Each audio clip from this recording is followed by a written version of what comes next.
Bonjour, la fonction exponentielle a été construite sur la lettre E pour que sa dérivée soit simple. Très logiquement, dériver des exponentielles ne doit pas être difficile.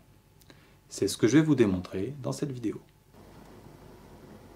Nous avons vu que l'exponentielle est sa propre dérivée. Cependant, attention, si l'exponentielle porte autre chose que x, la formule ne marche plus. Par exemple, e de moins x n'est pas sa propre dérivée. Dans ce cas, il faut utiliser une autre formule, la dérivée de e de u, qui vaut u' e de u. Très concrètement, il faut dériver l'expression en u, puis recopier l'exponentielle.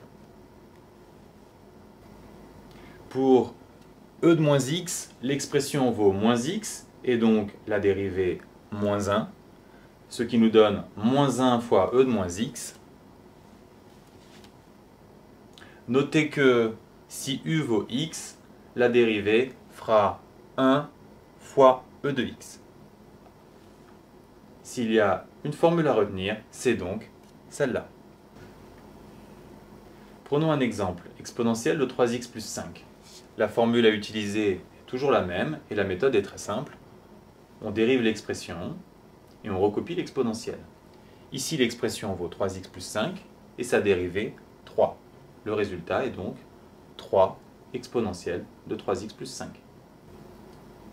Prenons un autre exemple, un peu plus complexe. Ici, l'expression vaut 5x au carré plus 7x plus 1. Sa dérivée vaut donc 10x plus 7. Et ensuite, on se contente de recopier l'exponentielle. Tout simplement. Que se passe-t-il quand l'exponentielle est à l'intérieur d'une expression plus complexe?